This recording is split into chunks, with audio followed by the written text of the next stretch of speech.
Welcome to the Animal Crossing Iceberg, Tier 1, Wisp. The Wisp is a ghost character that normally appears between the hours of midnight and 4 in the morning in Animal Crossing. First appearing in Animal Force Plus, the Wisp asks you to capture 5 spirits that have gone missing, since he himself doesn't have a net and you do. Capturing these spirits isn't too difficult, but with the way the original Animal Crossing is programmed, these spirits take place as insects. So say you accept to do this task and just want to go hunt bugs instead, these wisps will take the place of those bugs, making capturing bugs a lot harder. But once this is completed, he offers a reward. For him to spawn in the first place, you need 8 or more weeds on your island, so one of the options is for him to get rid of all your weeds. The second is to get rid of roaches. Third, repaint the roof of your house to a different color. And fourth, he can give you a random item you've never obtained before. These vary from game to game though. It also seems as though Wisp may not even know that he's a ghost. A ghost being afraid of ghosts doesn't really make all that much sense. It's kinda sad when you think about it. He may not know that he's even dead. As you'll see in this video though, having a ghost that's afraid of other ghosts isn't the strangest thing in this franchise. Blanca. Blanca is a very special animal in this series. For my audio-only viewers, on screen now is what they look like, and they're basically a typical white cat villager, but with no face. The name Blanca coming from blank, having no facial features whatsoever. And I keep saying they because the gender of this cat kinda swaps here and there. There's some NPCs like Gracie and Sahara that, while most of the time are female, in the Japanese and Korean versions of the game are male. And the same thing happened with Blanca, female everywhere aside from Japan and Korea. With Sahara and Gracie though, their names are actually different in these versions, being instead Grace and Roland. Blanca's Japanese name is also different, instead being called Ayashi Neko, or Suspicious Cat. It's just a weird thing with translating stuff to the West. A lot of androgynous characters just get turned female, so that's why I'm gonna be calling Blanca she. But anyways, Blanca randomly appears when visiting towns. When approached, she has no face, and asks the player to draw her a new one. And it's not guaranteed she keeps the face you draw her. The next time you see her, it may be completely different. But after the first encounter, she more frequently visits. In Wild World, it's a similar thing, but you have to turn on a mysterious cat mode with a telephone. In City Folk, you can just stumble across Blanca wearing faces drawn by other players. Obviously, there was a concern with what other people were able to draw on her face, but it didn't seem to be a big issue. Blanca in recent years is a bit harder to stumble across, as you need an amiibo card for her. But she does get to show up in the cafe and Happy Homes part of New Horizon. But what is Blanca? She's one of the biggest mysteries in Animal Crossing, and as Nintendo always does, they haven't really said anything about her. But there is one popular theory that I personally believe, and seems to have quite a lot of evidence backing it up. The theory is that she is a ghost, just like Wisp. And just like Wisp, she can vanish, disappear into the air. But she also has the ability to mimic, being able to completely steal the identity of other villagers. Keep that in mind. If you like Nintendo mysteries, you may have heard of the Hell Valley Sky Trees, an iconic set of mysterious creatures appearing in Mario Galaxy 2. And while these are also a mystery, not confirmed to be anything specific, a big theory that a lot of people have kind of agreed on is that they're Kodama, tree spirits in Japanese folklore. If you've ever seen Princess Mononoke, they have a very iconic appearance there. And just like the Kodama, Kitsune are another piece of Japanese folklore we see throughout Nintendo games. Zelda, Star Fox, Pokemon, Kitsune are all throughout these games. Noticing a trend? Nintendo loves putting in Japanese folklore into their games. I bring these examples up because without other examples like this, what I'm about to say may seem like a stretch. The theory I mentioned as to what Blanca is that they are a Napura Bo, a ghost that appears as a faceless human, or in our case, a cat. They're known primarily for frightening people, but are in reality harmless. So the appearance of no face is a big standout for Blanca being this ghost, but the biggest part is, quote, they appear at first as ordinary human beings, sometimes impersonating someone familiar to the victim, before causing their features to disappear, leaving a blank, smooth sheet of skin where their face used to be. That is exactly what Blanca does. While in the case of Animal Crossing, they're not a faceless human, we can see that, at the very least, Blanca is heavily inspired by a Napura Bo, if not being a Napara bow. Splatoon references. The Splatoon series was produced by Hisashi Nogami, longtime director and producer of the Animal Crossing series as well. So it'd make sense that there would be some connections between these two franchises. Items based on Splatoon have appeared in every game since Animal Crossing New Leaf Welcome Amiibo, basically a massive update for New Leaf. And outside of just items, there were villagers as well. As for Welcome Amiibo, there's Cece, Vishay, and Inkwell as villagers. Cece resembles Callie, Vishay, Marie, and Inkwell the standard Inkling. All three of these characters were from the original Splatoon. That was the only one out at the time. And people loved these characters. And for a while, that's all we had when it came to villagers. There were references here and there, such as when catching a squid in New Horizons, your characters said, "I caught a squid, it's Off the Hook," being a reference to Off the Hook, the pop band from Splatoon 2. Past that, there was some more dialogue with different fossils, and there was even a Inkling splatted cookie, being a clear reference in Pocket Camp. But the biggest set of Splatoon content for Animal Crossing recently came out with the 3.0 update, which is crazy because the last big update was November of 2021. There's been bug fixes here and there, like there was one in June of 2025, but that doesn't really count as an update. With this 3.0 update though, we see the return of those amiibo Splatoon characters I mentioned earlier, Cece and Vishay. However, they got makeovers.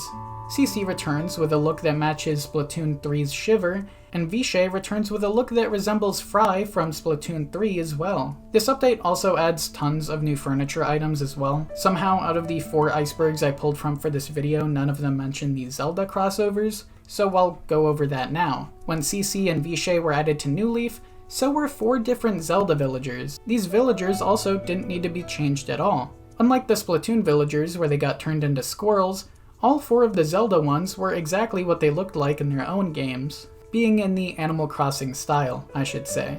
There's Wolflink from Twilight Princess, Medley from Wind Waker, Ganon, this isn't from any specific game, just the blue pig form of him, and lastly Epona, alongside a ton of Zelda-themed furniture items. And just like Splatoon, we get new Zelda content with a 3.0 update as well, with 2 villagers being added, Minoru the deer and Tulin the bird. There's also new outfits and a ton of really nice looking furniture items. I may as well mention this since I've practically talked about the whole update at this point, but there's also Lego themed items being added, alongside some classic Nintendo gaming systems that you can actually play. This whole update is kind of the whole reason this video is coming out when it is. Rossetti's house. Rossetti, the one that gets mad at you for not saving, has a secret reset surveillance center. And the center appears in multiple games. In the first game, you can find it once a week.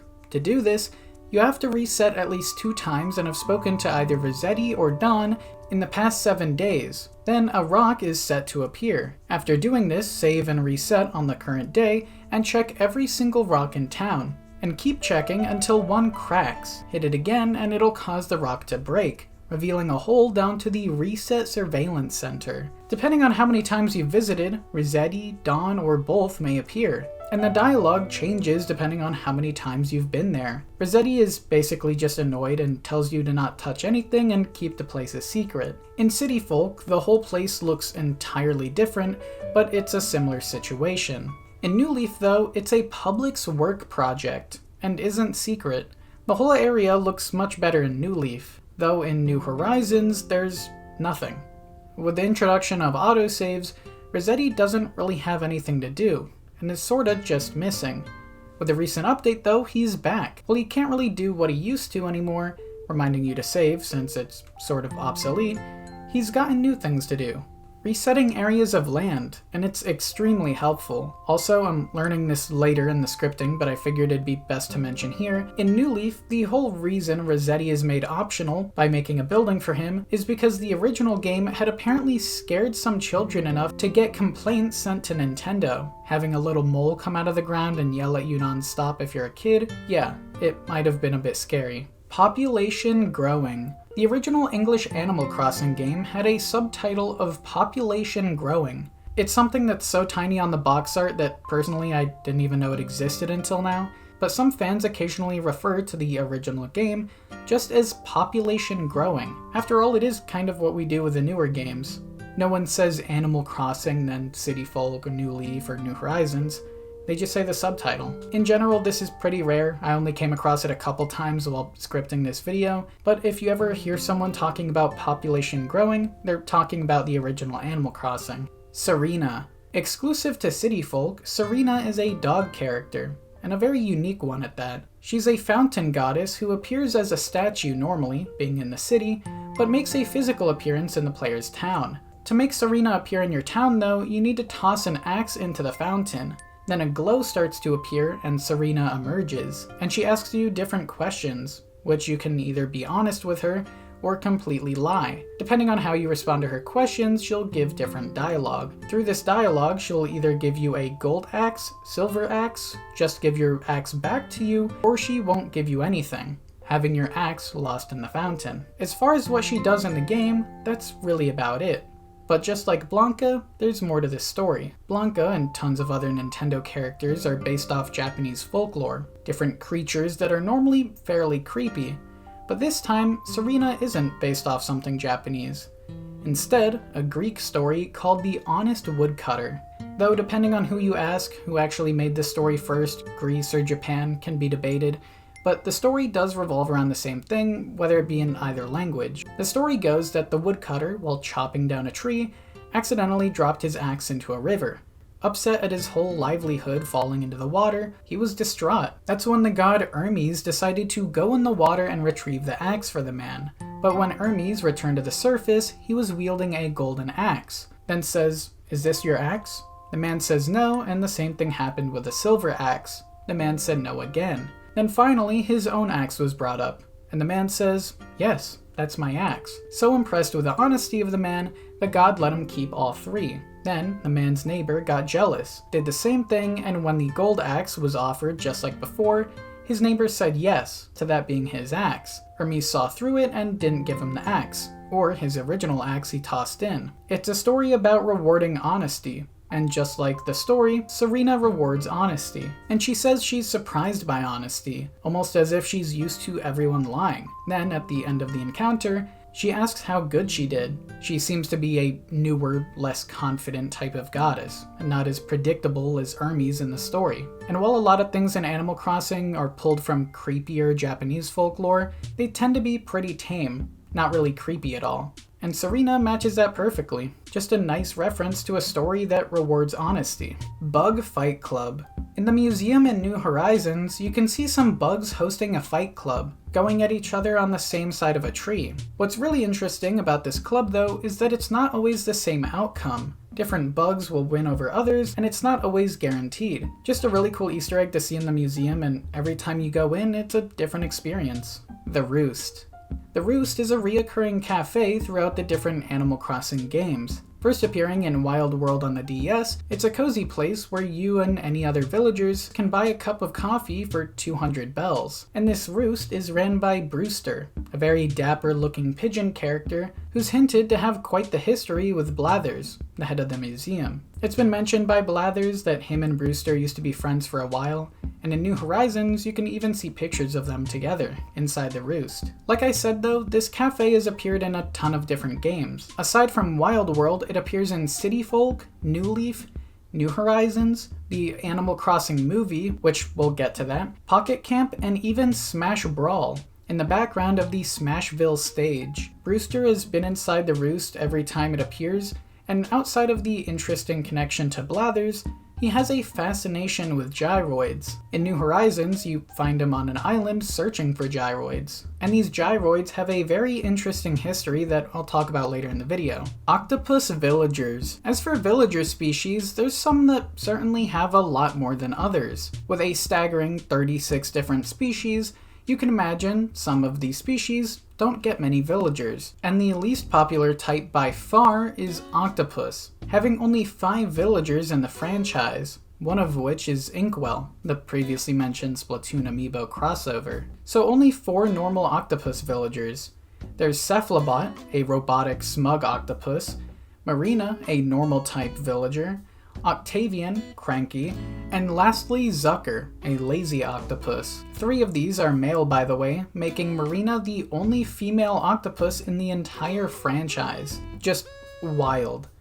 Another fun fact about this villager is that they're the only other species than frog that's both catchable and able to be a villager type. They also happen to be the only invertebrate villager type, and also the only type to be fully aquatic. If you manage to get an octopus villager, you're extremely lucky. With the amount of villagers that you could possibly get, striking one of these, it's extremely low odds. Amiibo, cards, and figures. You can invite specific villagers to your island by placing their amiibos on your 3DS or Switch. And while having fully modeled amiibos for the villagers would be nice for maybe Jeff Bezos, normal people obviously wouldn't be able to afford or to store that many amiibo. That's why Nintendo started making cards for villagers in September of 2015, ranging around $6 a pack for 3 cards. For 509 cards, that's a lot of money, but still better than fully modeled amiibos. Either way though, it does start to add up, and that's why people started making custom cards on eBay and other sites that aren't official,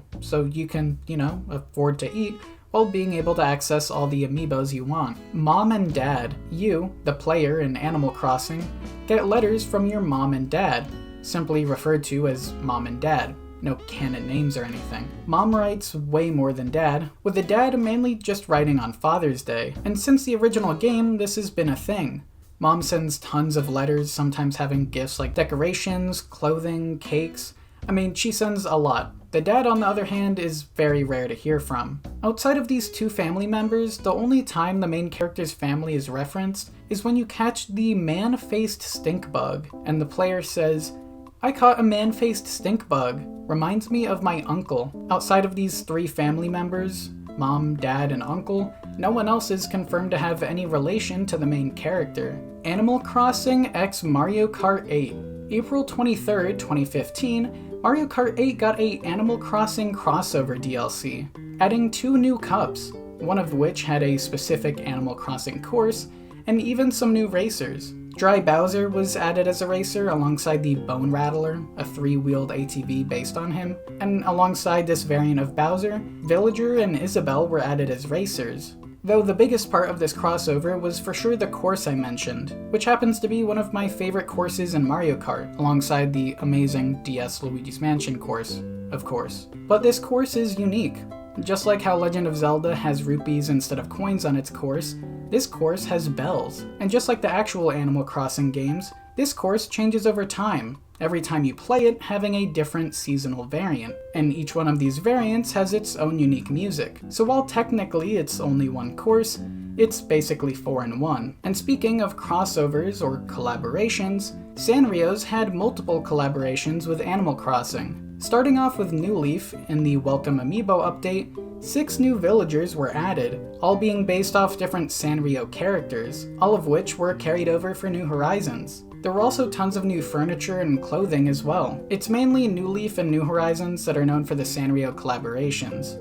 Animal Crossing Pocket Camp also had a crossover, but that was for a limited time. It also wasn't amiibo based like these 2 were. 7-Eleven collaboration. Another collaboration that seemed kind of out of nowhere was one with 7-Eleven. In New Leaf, you could get 10 different 7-Eleven related items. They were distributed through Nintendo Zones in 7-Eleven locations in Japan. They were available through different few month long spans, making the items pretty rare. And if you don't know, because I didn't, 7-Eleven is oddly big in Japan. At least looking at this through the lens of being an American, seeing an entire crossover with 7-Eleven that's just a gas station here is pretty odd. In Japan, it's apparently a lot nicer, having actual good food and being more fancy than just some gas station. Regional differences and censorship. Outside of the simple name change from Animal Forest to Animal Crossing, there's tons of differences between the original Japanese start of this franchise and its Western port. To start, eye color wasn't really a thing in the original game. When the game was ported to the West is when you were able to customize your eye color to anything but black. Tanning also wasn't a thing until the American version of the game, and skin tones didn't exist in this game at all. Those wouldn't be a thing until later entries. Also, pretty much every appearance of Tom Nook is completely different. In the original Japanese version, he's usually wearing a lot more standard Japanese-themed outfit. The West was completely different. Even little changes like the cloth around his legs was changed from the kanji symbol for shop to the furniture logo. on Raffle Day was a big change for the Western release. Tom Nook is wearing a visor with the whole American flag themed getup, while in the original version, he's wearing something entirely different. Tortimer's also got insane changes. In the US, he's got a top hat and tie, and that's what me and a lot of people associate him with. But in Japan, he's got a cloth belt and completely different hat. Outside of outfits, of course, since one version is English and one Japanese, they're going to talk different, and since it's all a weird form of text-to-speech, they all speak in a different language. But the actual pitch of, say, KK here, sounds a bit different by default. This is the American, and this is the Japanese. Yeah, outside of it being a different language, the whole pitch of his voice is completely different. There's also differences in environment. Like instead of a wishing well for the American versions, the Japanese has a shrine. As for censorship in the franchise, it's mainly like what I mentioned with the Blanca entry, where a lot of more feminine male characters just get turned female, but I wouldn't really consider that censorship. The main obvious one, though, is that there were people making custom art of a silly little line of tanks in China going to help a guy off the street. So the game was banned there, and that's honestly just not surprising. It's pretty clear as to why it was banned. Luck mechanic. Luck is an odd mechanic in Animal Crossing, as most people playing the game on their own, not looking much up about it, will most likely have no clue it even exists. While initially not being a thing in New Horizons, the mechanic was reintroduced with the 2.0 update, and this mechanic was a big thing in previous games, just not a thing in New Horizons at launch. So what is luck? Well, luck affects a variety of things. Having bad luck can affect how good drops are from balloons, friendship with villagers, and even what you get out of hitting rocks. The main way you can tell if you have good or bad luck is by visiting Katrina, the fortune-telling cat on Harb's Island. If you have bad luck, you can request purification for 10,000 bells. And once you do this, you get a special item, like a gold turtle figure, horseshoe door decoration, mini Dama, power stone, or one of many different zodiac figures. As for good luck, while it's really nice to have villagers not randomly dislike you and get good drops from rocks and balloons, sometimes it can be a bit annoying, since if you're trying to hunt for these items, you can't request a purification and obtain them.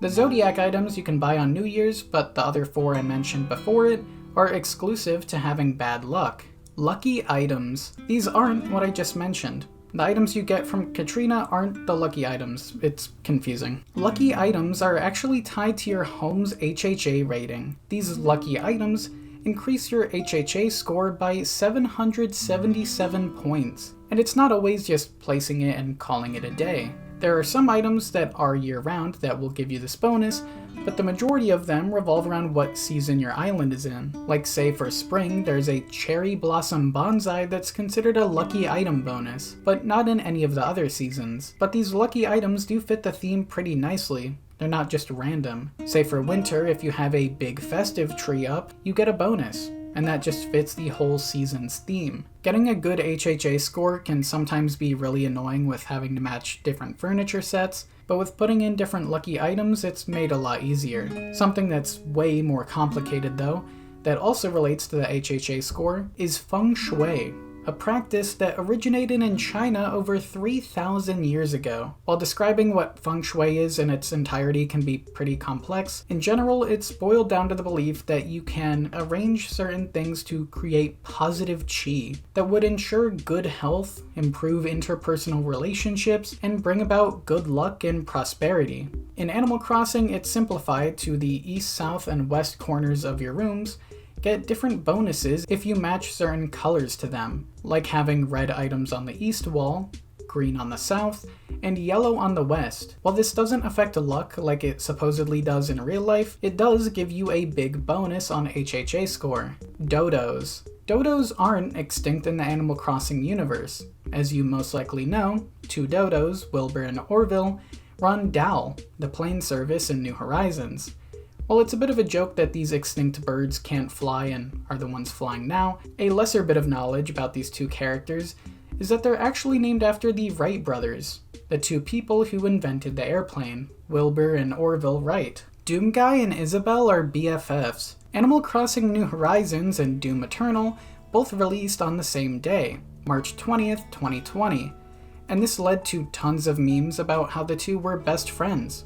Tons of art and animation were made, and eventually it was decided that these two are married. So how did that happen? Here's a quick rundown of the story. December 31st, 2019, the account NoClip on Twitter, who posts documentaries on games, made a tweet asking what 2020 game would you like a documentary on? The images in the tweet were of Final Fantasy VII's remake, Cyberpunk, Last of Us 2, and Doom Eternal. Well, for some reason, making a staple in recent gaming history, the account for Doom replied Animal Crossing. The 3 other games mentioned in this post all were delayed except for Doom, so Doom and Animal Crossing were getting a lot of press as they were coming out soon. The director of Doom was interviewed, and when asked about the fact that the two were releasing on the same day, he replied that he was excited and happy that 2 completely different games were both getting attention, and that was a testament as to how unique the gaming industry is and how diverse releases could be. He also said that he was excited to play Animal Crossing. This trend of the 2 games being intermingled persisted, with a tweet by Nintendo getting yet another response from the Doom Twitter account. Tune in February 20th at 9 a.m. EST for a roughly 25-minute direct on New Horizons, tweeted out Nintendo.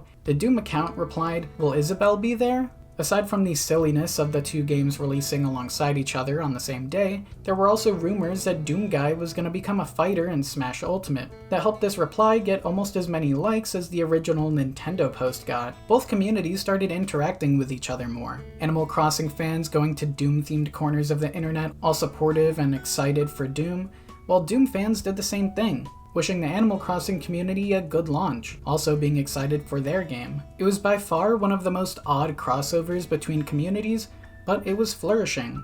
Fan art kept flooding social media of the two together, Isabelle and Doom Guy. Something cute alongside something violent is a trend that isn't entirely uncommon, the show Agretzko being a big example of it. Peak show, by the way. I don't know why this mashup works, but it does. While Doom Guy never got to become his own character in Smash, he did become a costume for Mii Gunner, which was good enough. The two are finally in the same game. The 2 communities, while not as active with each other as they once were, still cross over occasionally, and the Doom Guy Isabelle fanart is still very prevalent. The communities have decided that the 2 are married at this point, no longer just best friends, and it's really just a wholesome story all stemming from a single Twitter reply and a shared release date. Tier 2. Frillard. Frillard is the one and only frilled neck lizard in the whole Animal Crossing franchise. He only appears in City Folk, being a comedian that teaches different emotions. These emotions being bashfulness, inspiration, outrage, sleepiness, thought, and agreement. They're not all emotions, they're reactions, but that's what they were called in the older games. Frillard stands out though as being one of the few animals that are unique to their species. He is the only frilled neck lizard, and I doubt that we'll get another one. Customization restores tool durability. A nice tip that I unfortunately tend to forget is that in New Horizons, if you use a customization kit on any tool, it restores the entire durability of it. Say you know your shovel is about to break, use a customization kit on it, and it's back to max durability. Isabelle drinks alcohol. And Isabelle is a bell. The second part is pretty simple. Her whole head is shaped like a bell, and her name is a bell. It fits. But Isabelle drinks alcohol is a bit weirder. At the start of each day of New Horizons, you get an announcement by Isabelle. In this announcement, you can always see a drink right beside her. Now, in Animal Crossing, they wouldn't have her drinking something silly, would they? It's got ice, so, it could be tea, but it's a bit of a joke that she's day drinking because of all the stress of helping run the town. Plus, Nintendo isn't not familiar with having their characters drink alcohol. People have been joking that this was her drinking scotch or something similar, and while it'd be somewhat funny with no real basis whatsoever, in Japanese educational videos, Isabelle talks about the differences between the spelling of the word whiskey and how she actually likes the drink herself. Just an insane thing to see. I mean, in New Horizons, it could be tea. It could be something entirely different, but that's not the case for her vacation juice. Vacation juice, when drunk by Isabelle, makes her act a lot different. That, alongside everything else, kind of implies that she for sure drinks alcohol. Animal Crossing Plaza. August 7th, 2013 marked the release of the least talked about Animal Crossing game. Animal Crossing Plaza, a free Wii U exclusive that would only be available until December 22nd, 2014. It was a spin-off game that connected to New Leaf. The game started out with KK playing the guitar underneath a massive tree, then it'd pan out to tons of randomly selected villagers coming into this plaza. The characters would talk about upcoming events in your New Leaf game, and within these menus, you could connect to and post within Miiverse, the Wii U sort of social media. It was weird, but fun. Rest in peace. Through this part of Miiverse, though, you could post different QR codes for different designs, talk about Animal Crossing, upload screenshots from your 3DS's SD card. It was pretty in-depth, for that social aspect at least. While it was nice to have the connectivity, it didn't last for long and the game was just that, an Animal Crossing hub for Miiverse. While it's a forgotten, smaller spin-off, it's almost hard to imagine why no one ever really mentions this game. Sure, it wasn't a fully fledged Animal Crossing title, but it was the best looking game for quite a long time. This was the first look at what Animal Crossing could look like in HD, and getting to see the different villagers look so good was really cool. Though at the end of the day, Animal Crossing isn't really known for its graphics, and as nice as connectivity with other players was, the game died. Live action commercial. Part of the advertising for Animal Crossing was having commercials where people would dress up as the in-game villagers and do different skits for the game. I'm gonna be honest, I haven't had such a bad jump scare in my life looking at these. I clicked a video to see what these trailers were like and was shocked. These probably aren't meant to be unsettling, but the costumes for sure do look unsettling. There weren't too many of these trailers put out, but the ones that were, getting over the unsettling costumes, were pretty funny. Nook's Cranny After Hours. The releases of the original Animal Crossing were kinda weird. There was Animal Forest for the N64, and then Animal Forest Plus for the GameCube that was sort of an upgraded version of the game. Then the West got Animal Crossing, a translation of the last game with some newer features and regional changes. Then the game was translated back to Japanese and given more content with Animal Forest E+, still on GameCube. In this version, one of the things added was the ability to temporarily reopen Nook's Cranny after hours. By banging on the door 3 times with a shovel, you can get Nook to open the door and let you buy things with a 30% markup, though it is pretty rude to wake him up in the middle of the night. Villagers coexist with real animals. Something that me and I know a good handful of you, I'm sure, didn't really think about is how the animals in Animal Crossing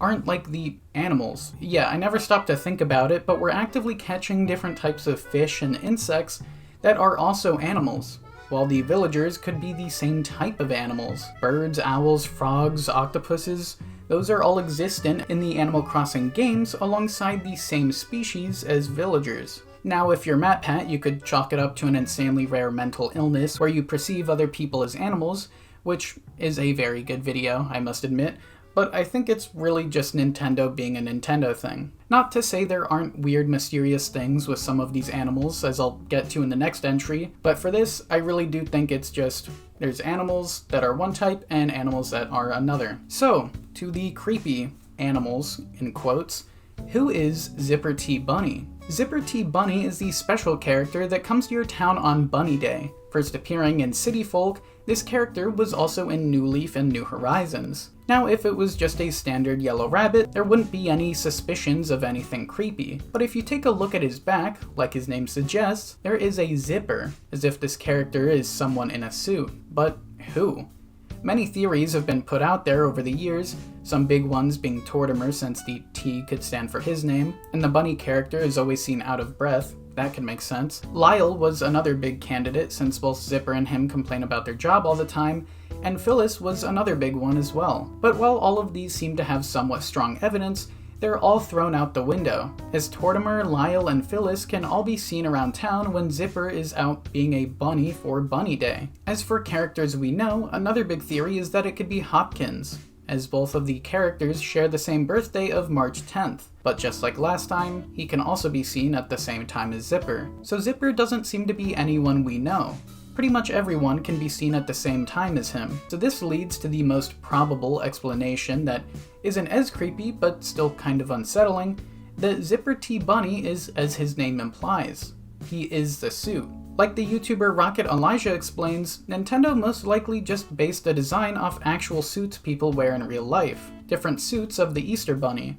It's unsettling for sure, but I don't believe it's anyone masking themselves, trying to hide for nefarious reasons. It's most likely that the person in the suit is someone we'll never see. It's for sure not anyone we've seen so far in the franchise at least. KK Slider is actually Totake. In Japan, KK Slider's name is Totake, a reference to the composer for Animal Crossing's music and a ton of other Nintendo franchises, Kazumi Totaka. Part of what makes Totaka unique as a composer, aside from the gorgeous music, is his own song, known just as Totaka's Song. You can hear the hidden melody throughout many different songs he's worked on. For a few, this is Luigi's Mansion,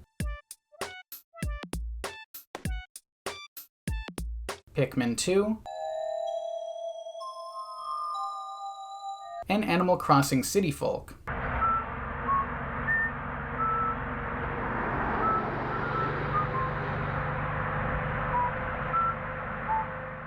I mean, this hidden melody just appears in pretty much every game the guy's worked on, so getting a character named after him is well deserved. This guy's just a musical genius. Brutus the Bulldog. Fans of the original Animal Crossing for GameCube began spreading stories of an evil villager named Brutus, who would move to the player's village if the player was away for too long. Brutus, also known as Bertus, was allegedly a purple and black dog with a black shirt and glowing red eyes. Upon moving in, Brutus would do many unusual things, like speak in binary and crash the game when the player enters his house. But there's never been any real evidence for this character existing. It's one of, if not the most popular hoax in the franchise. Champ is Porter's brother. Champ is one of the more popular villagers in the series, first appearing in Wild World, then also making an appearance in City Folk. Well, fans of these games realize that Champ looks awfully similar to Porter, the monkey who runs the train station. Some believing that they're actually the same character, which would make this the only special character who can move into your town. This whole theory isn't just based off seeing the same animal type and looking similar though. Champ's catchphrase is choo choo, a clear reference to the sound of a train, the vehicle Porter always worked with. Another bit contributing to this theory is that the characters have never appeared in the same game with each other. Porter has been in every single game Champ hasn't, and vice versa. But the very last game you'd expect me to talk about again made this theory fall flat. Animal Crossing Plaza for the Wii U revealed that the two characters are different, and have different birthdays. Champ's birthday being June 4th and Porter's April 17th. So they're not related? Well, not exactly. It's hinted at that they could actually be brothers. In the original Animal Crossing, we can see the train driver and Porter are two different characters, being able to see them on screen at the same time. They look the exact same, sharing the same model alongside clothes. Outside of that, on Porter's e-reader card, it stated, "Despite being stuck at the train station, rain or shine, Porter always seems to be in a chipper mood. Rumor has it that he and his brother, the train engineer, switch places sometimes." So this could mean that Champ is in fact Porter's brother and not Porter himself. As in the two games that don't require a train driver, Wild World and City Folk, are the two games Champ is in, making Champ, most likely, the only special character that can move into your town. 3:33 a.m. Imagine this. It's 3:33 in the morning. Imagine this. It's 3:33 in the morning. Whether you're up late playing New Leaf on your 3DS or just time skipping around, you go into your home and flick on the TV. What could be on this late anyways? Static for a few seconds, then a literal alien appears. Creepy, right? The alien attempts to communicate as well, talking in a tongue you can't understand. Then it eventually goes back to static. Alright, creepy encounter for sure, everyone's covered it as well. I'm sure there's no real lore with this, right? Well, 6.5 years later, New Horizons comes out. I wonder what happens at the same time on the TV. The same thing. But even creepier, the alien's closer to the screen, lower pitch, and this time you're not watching it on a 400 by 240 screen. Aside from this, you can even get a piece of player-made furniture from Celeste, Blathers' sister who's fascinated with space, that resembles the UFO shown on the TV screen. So what's the deal? Why are aliens invading the airwaves of your television in the middle of the night? Why does Celeste know exactly what they look like? Do any of the villagers have any actual experience with aliens? Yes. We'll start with Gulliver. While not a villager, he often appears in your game, stranded on the beach. If you've played Animal Crossing City Folk, you may remember that Gulliver used to actually fly a ship around that heavily resembles a UFO. I mean, with the way it flies and how we don't really know how it was made or who was flying it initially, it sort of is a UFO. Well, you can shoot it down, and the very next day, you stumble across Gulliver stranded on the beach, just like in New Horizons, but this time in an astronaut outfit, and right alongside his UFO, pretending to be an alien. I mean, he's clearly not one, it's shown by his near-unconscious dialogue, but he needs you to find missing parts for his ship. Gulliver's pretending to be an alien, yes, but that doesn't explain why he's washed up in New Horizons. There wasn't a flying craft like in City Folk, and he's not in an astronaut suit either. He does, however, mention hallucinations. He's completely incoherent. With his previous ties to aliens, at least pretending to be one, this could be a clue to something more mysterious going on with Gulliver. Some fans have pointed out this being a reference to him possibly being abducted, as one of the most shared experiences amongst those in real life who were apparently abducted is being confused like this, dazed and unable to remember all the details. This is a massive stretch, and I didn't believe it at all, until I watched the Animal Crossing movie last night. Very good, by the way. I highly recommend you watch it. But I am going to spoil the ending. The rest is still worth watching, though. At the end of the movie, Gulliver crashes down, asking for similar parts like in City Folk, because he's apparently crashed into something in the air, another UFO. The villagers agree and go looking for parts. While the villagers help, they're not necessarily fully convinced he's an alien like he says, but the existence of aliens in this franchise changes when they get all the parts back. When they get all back, there's an extra cog, a blinking one that looks more sophisticated and a normal one. Everyone's confused. Then a literal fucking fleet of alien UFOs appear in the sky. The new blinking gear then morphs into an alien. Not your stereotypical Paul-type alien, no, this is a weird 3D morphing mass. Whether those are the same aliens we see in the TV screens is unknown. The only physical appearance of an alien we see is the one that was first shaped like a cog. The aliens eventually leave, and that's about all the alien-related sightings we see in the franchise. Like I said though, a player-made UFO in New Horizons can be obtained from Celeste. We can pretty safely assume this is accurate to the movie because Celeste remembers what the UFO looks like. So could this player-made UFO, the one that resembles the real ones in the movie, be at all connected to the ones in the TV? We just don't know. They don't really look similar at all. I mean, the aliens look completely different. One's a morphing mass, one's a stereotypical alien. So there may possibly be multiple types of aliens within Animal Crossing. Mrs. Nintendeek. A handful of different magazines have been referenced throughout the Animal Crossing franchise. The most prevalent being Miss Nintendeek, a fashion magazine that is read by all female villagers in Wild World, no matter the personality type. Personality type being a big differentiator in who reads what. Captain Paperweight is an unseen magazine that's read by lazy villagers and city folk, and it's always referred to as a superhero comic.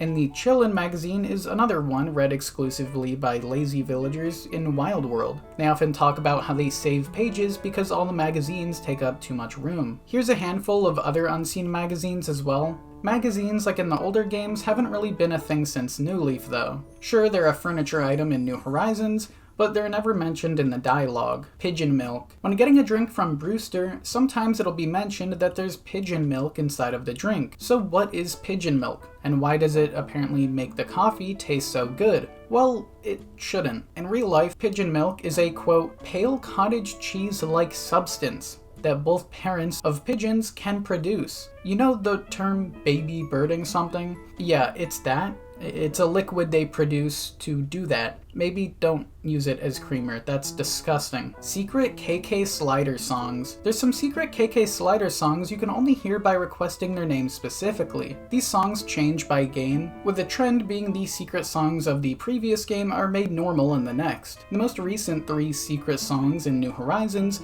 are Animal City, Drive-In, and Farewell. It's a really neat Easter egg that I'm sure will continue for the next game. Tier 3. Who sends the balloons? Balloon presents are a pretty iconic staple of the Animal Crossing series. Since the original game, we've been able to see presents tied to balloons that can be shot down and opened. But who sends these presents? Well, there's no specific answer, but there are many theories. Some believe that it could be other villagers, maybe even Harv or Red.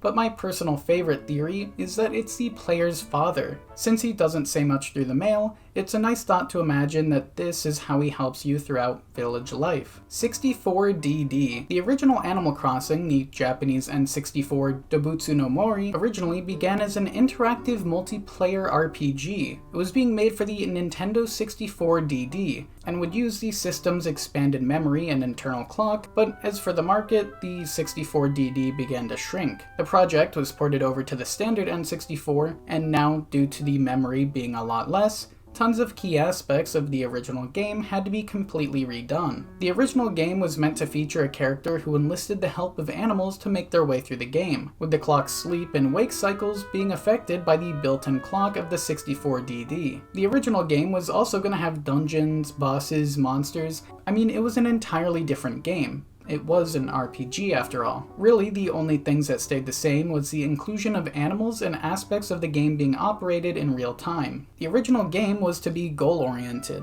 with the animals helping you to get to certain goals, being very linear, but this would end up being reworked into fewer large goals and many small ones to keep us hooked. Like instead of going through a massive dungeon and probably killing, say, X amount of slimes, now it's to pay off the loan for your house and harvest the fruits of trees in your village. And speaking of this original Japanese Animal Crossing, there was a port made for the EK, the Chinese equivalent of the N64. This version was called Dongwu Senlin, or a literal translation of Animal Forest, just in Chinese. There were some changes made to events and certain items in the game, but overall the game was a very similar experience. Getting kicked out of Nook's. If you stay after hours in Nook's Cranny after 10 PM, you'll get kicked out by Timmy and Tommy. This happens in most of the games, but in New Horizons you can kind of avoid it. By sitting on the ground, you can stay as long as you like. The only downside being you obviously can't buy anything, and you're pretty much tormenting Timmy and Tommy. The second you get up though, you get kicked out. Patterned stumps. In Animal Crossing New Leaf, when chopping down a tree,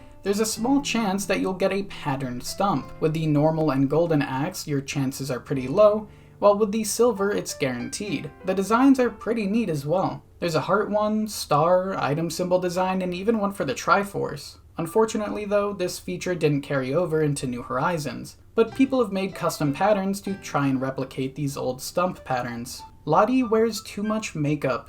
This is what Lottie normally looks like, with makeup on, but sometimes she'll forget to put it on and her eyes will look completely different. I don't know why the entry name of this is Too Much Makeup. I mean, she looks normal to me, but it's a little Easter egg that's pretty rare to come across, and it's been a thing since she was introduced in Happy Home Designer, where you design homes for different villagers. If you've played the DLC for New Horizons with Lottie in it, it's pretty much the predecessor to that. Detailed knees. When New Horizons was revealed, it was a bit of a joke how detailed specifically the villagers' kneecaps were. It's a little bit jarring comparing the knees to, say, the hands that are literally just blank spheres. Anka Zone. Swedish Contest DS Designs. Back when Wild World was released, there was a Swedish-held, officially licensed contest to design your own villager. The best designs would win the competition. The reward? A custom Wild World-themed DS. And like I said, it was officially licensed. These are official DS models made by Nintendo, being some of the most rare.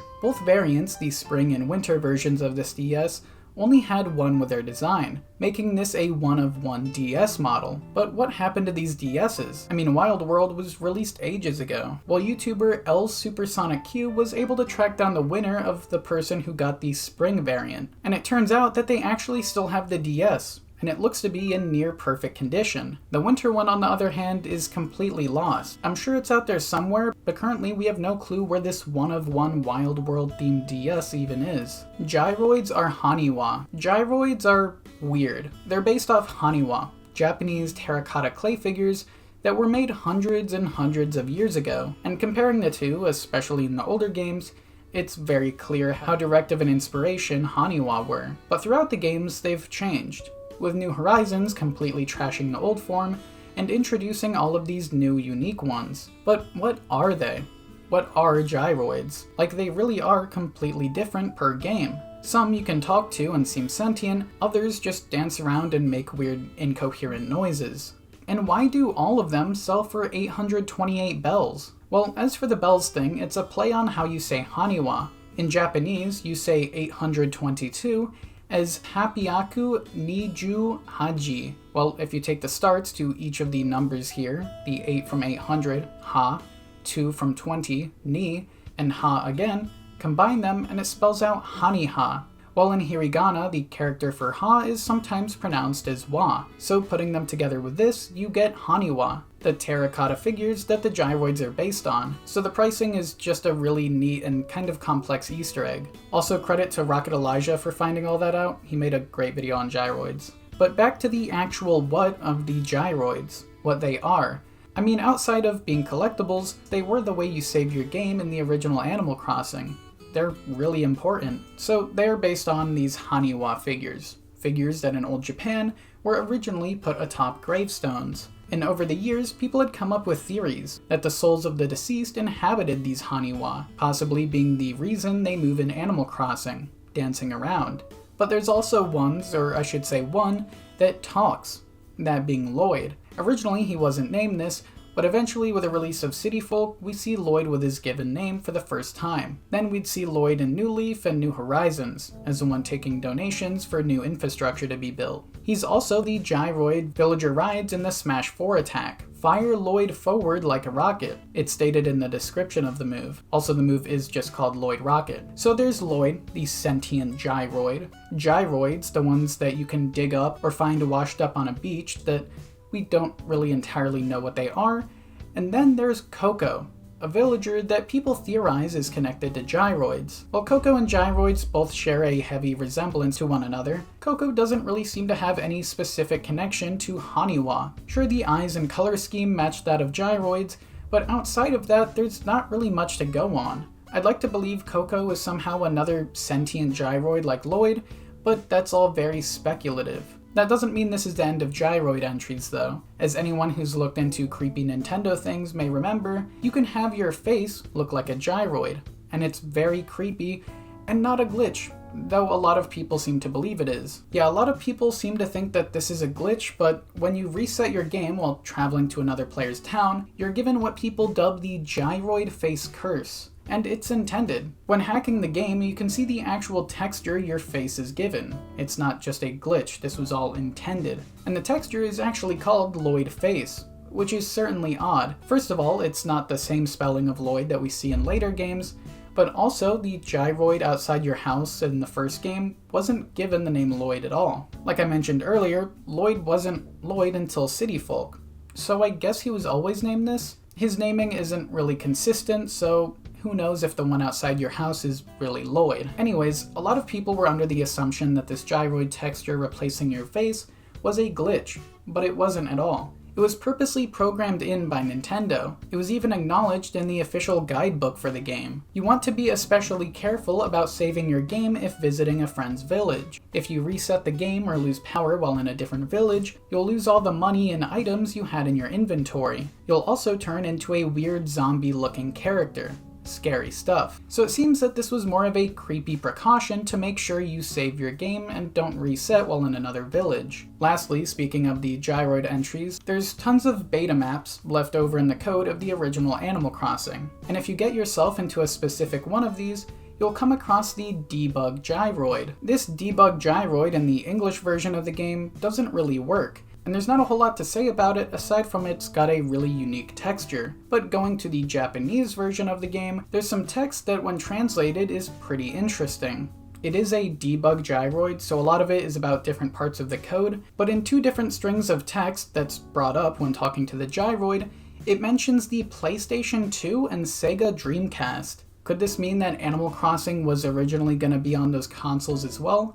Most likely no. I mean, Nintendo's whole thing is that they have a ton of exclusives, but why mention these other consoles? Through all the text that's brought up when talking to this debug gyroid, translated by Hunter R by the way, there's nothing that gives context as to why these two consoles would be mentioned. We simply don't know why they were in the code of this game. Whale Shadow. Just like the previously mentioned gyroid face, the whale was also thought to be a rumor. Something that wasn't really in the game. But there is a programmed whale creature you can see while out at sea with Cap'n in the first Animal Crossing. It's extremely rare, being a 1% chance to spawn, but you can see it, though it's not exactly programmed right. Sure, you can see it and all, but we want to catch it. Unfortunately, no matter what you do, the whale can never naturally spawn where you'd be able to catch it. And even with cheats, the whale doesn't really work right. Sure, you can technically catch it, but it defaults to the Arapaima fish, and then pops up the text of entering the Maple Sisters building. This whale is pretty much just an Easter egg, but it would have been really cool to be able to actually catch it.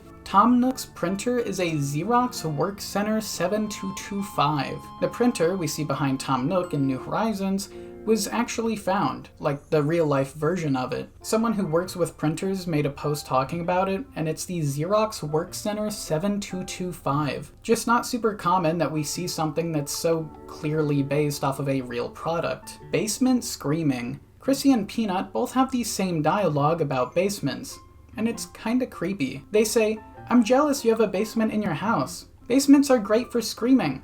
Nobody will hear you. Singing. I meant singing.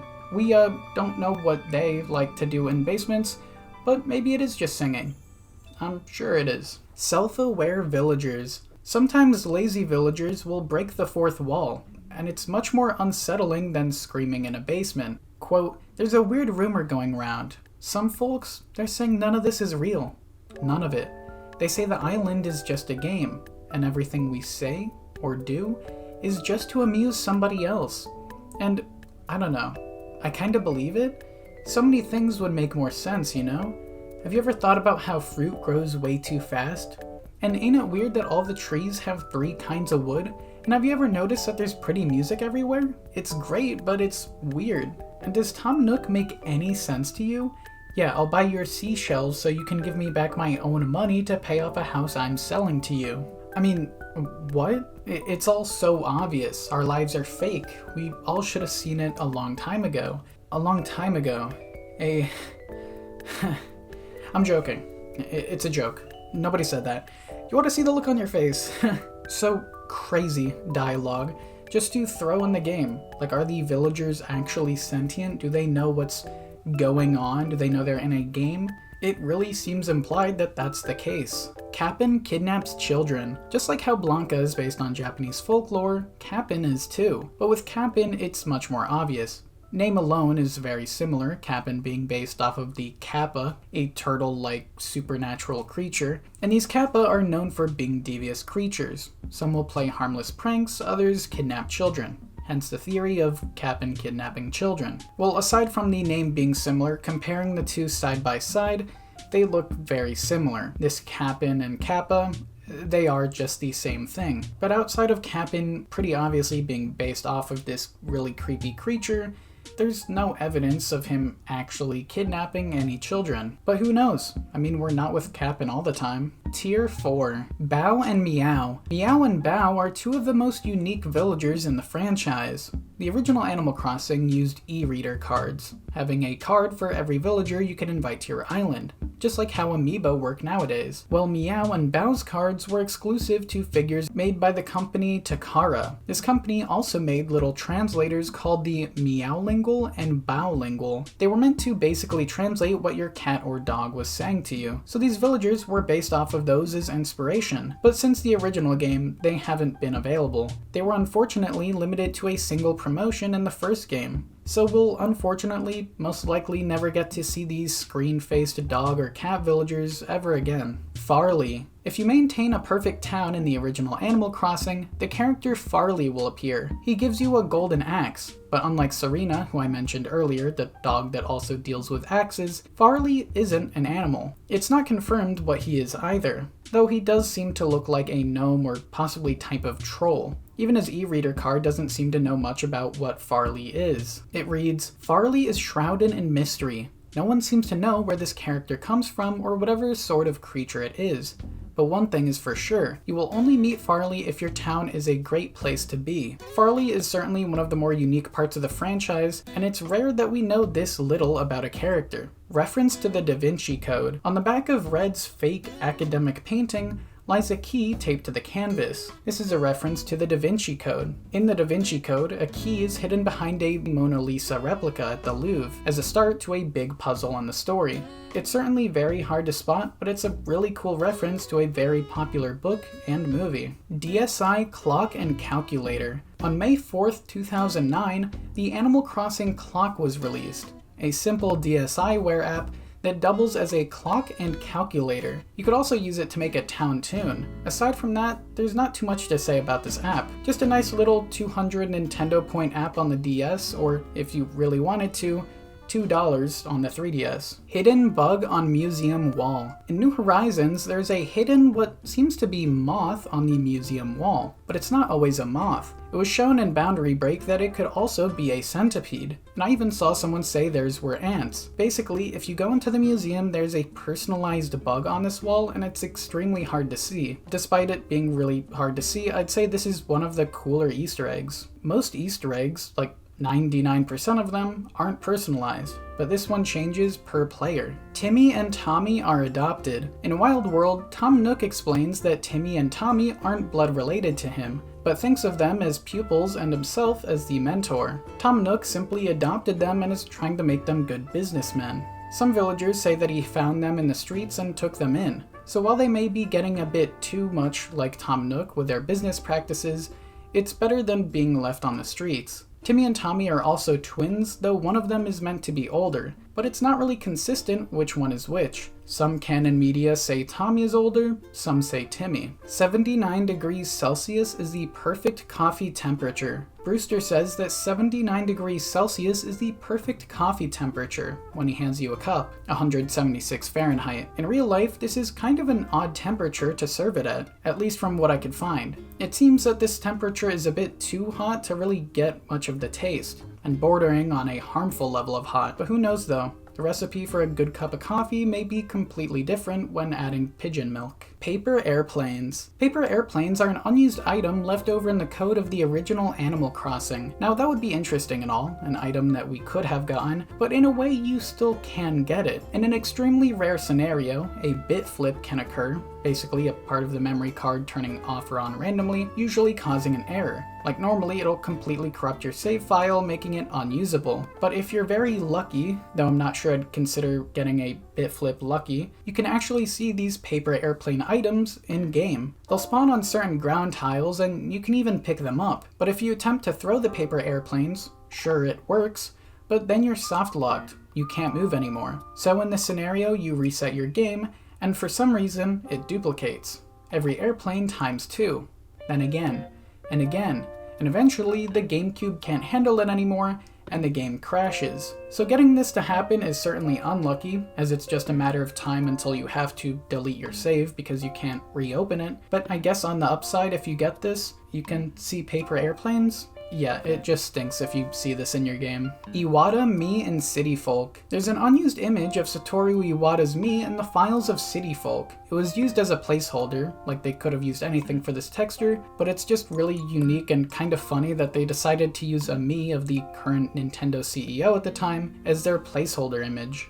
Mini Mustache. The Mini Mustache was a wearable item in Wild World, and the European version of the item, what I'm showing on screen now, looks fine, right?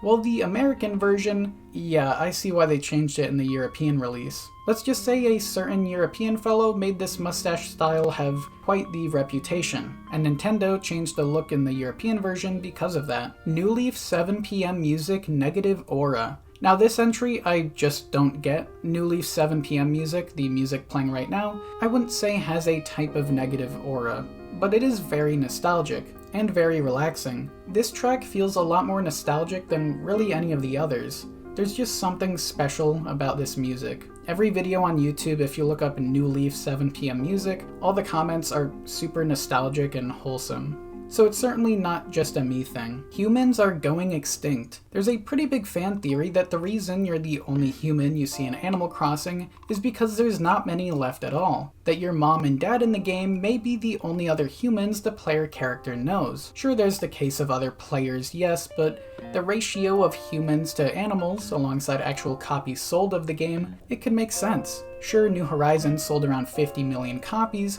but that's only 0.625% of our actual population. To consider a species endangered, you need a population drop-off of 50 to 70% over 10 years. That's not even 1% of the humans that are still actually around, so at the very least, without any doubt whatsoever, humans are for sure endangered in Animal Crossing. Night clowns. Sometimes villagers will mention night clowns, and not a whole lot is said about these night clowns, aside from that they cause other villagers to move away. It's one of those things that could be a really creepy concept touched on in a future game, but at the moment, all we know about these creepy night clowns is that they exist.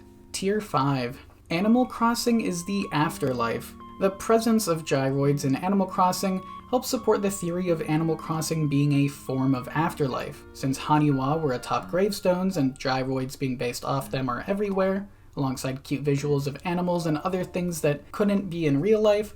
Some fans believe this could be some weird form of afterlife, but that is a massive stretch. But there are some other things that fans have compiled to add to this theory, like the only letters from people being from mom and dad could possibly be the letters being dropped on your gravestone. Normally I wouldn't even cover an entry of this because it's insane to say the least, but the gyroids do make it something at least somewhat interesting to think about.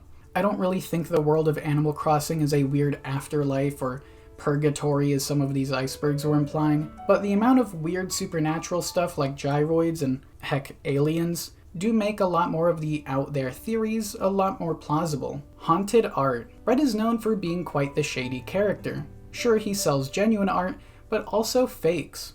These fakes, however, are more than just fake.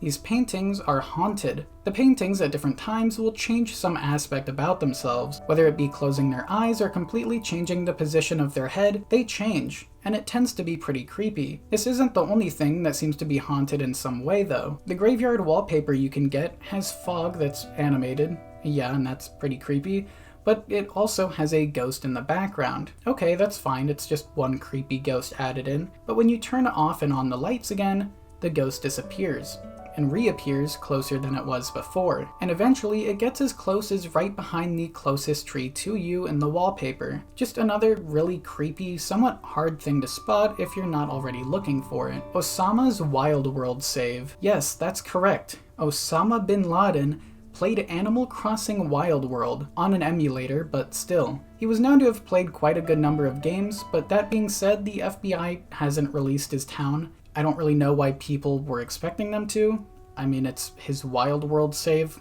It's kind of out of the way. But it's just crazy thinking that Osama bin Laden, the person behind one of the worst terrorist attacks ever, played Animal Crossing of all games. Frillard has passed away. Frillard doesn't appear in any of the Animal Crossing games outside of City Folk, but he is referenced in Shrunk's jokes and New Leaf, usually when he repeats a joke taught to him by his mentor. Frillard is referred to by Shrunk as my mentor, since Frillard was a teacher to him. On occasions, when you talk to Shrunk after he gets to a new joke, he'll mention Frillard. He claims that he misses him, implying that Frillard either retired or passed away after City Folk. Given Frillard's age in City Folk, this unfortunately wouldn't be surprising. Australopith glowing eyes. In New Horizons, the Australopith, an ancestor of humans, will glow.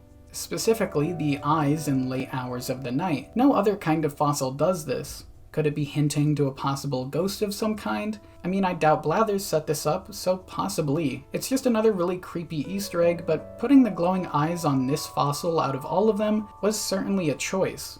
While glowing eyes at late hours of the night would be scary on something like a T-Rex, on an ancestor of what we are makes it all the more creepy. GameCube disc ejection. Since the original Animal Crossing game for the GameCube is essentially an enhanced N64 game, it's not very hard to run on the console. In fact, after you put in the game and it's loaded up, Until you have to reset, you can actually play the whole game without the disc even being in the console. The GameCube's powerful enough to run it just off memory, while pretty much every other GameCube game requires the disc to stay in the whole time. Rattle is toxic. Rattle, the frog villager, is always wearing a mask. But why? Some people say it's because he's a doctor, and well, he certainly is, but taking a second glance at his appearance makes the character all the more sad. Rattle is a yellow-banded poison dart frog, which really sucks because their poison is extremely potent, causing paralysis and heart failure. It's dangerous enough that even touching one can be harmful. This type of poison dart frog is known to be one of the most dangerous, and even the tiniest amount of toxin, the amount that could fit on the end of a needle,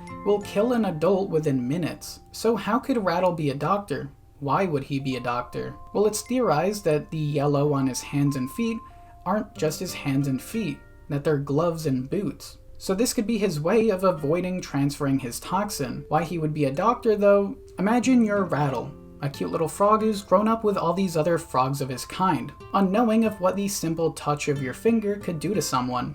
He touches someone and bam, on the ground, gone. Or was he taught this at a young age and he's just being precautionary? Let's hope for the latter. Being a doctor was most likely a choice by him, so instead of hurting people like his body was designed to do, he could help people. If you're so deadly, that's gotta weigh on your conscience. Like, what is your purpose? Just to hurt? Not if you become a doctor and decide to actively help people instead. As for the mask though, aside from being a doctor, the word rattle could be in relation to rattling cough. If being toxic wasn't bad enough, a poison dart frog that can cough toxin onto you would be infinitely more deadly. While it's unfortunate that Rattle is so toxic, and most likely more deadly through his coughs, at least he was able to become a successful doctor. Lucky's fishing accident. Lucky is one of the more unique looking villagers, being a dog with bandages all over his body. But his name is somewhat ironic, because he very clearly doesn't look lucky. He was in a horrible accident that caused him to get all these bandages, and on his e-reader card, it describes what happened to him. Lucky took luck into his own hands when he went on that faithful fishing trip last week. Between casting his rod too far, snagging his line on a rock, and losing his balance and falling overboard, Lucky's luck held true to form. So Lucky isn't very lucky. Or maybe he is. It could mean that he's lucky to be alive. With all those bandages on his body, it does seem like a massive stroke of luck that he's still alive. End of time. The original Animal Crossing game for the GameCube has a point where everything just kind of stops. Time stops. The game only lets you change your date to, at the very latest, New Year's of 2030, about to flip to 31. So what happens if it does? Well, if you flip to 31, it works fine. The villagers all register it as, okay, cool, it's 2031. But when you go to save and reload your game, it's January 1st, 2031. But then, wait, New Year's is happening? In theory, with Animal Crossing, if you leave your game on after New Year's of 2030, flipping to 31, you can progress time. But you cannot save and reload. You can't skip time. And we don't know how far you can make it, considering you literally have to wait the real-life equivalent. It's something I really hope someone tries, seeing how far into the future you can make it in Animal Crossing. And that's it for the Animal Crossing Iceberg. I really hope you enjoyed, and thank you for watching. This is my first video of 2026, and so far, 2026 is treating me pretty well. It's been going great actually, and I hope it has been for you as well. So, I hope you have a great rest of your day, week, month, and I'll see you in the next one.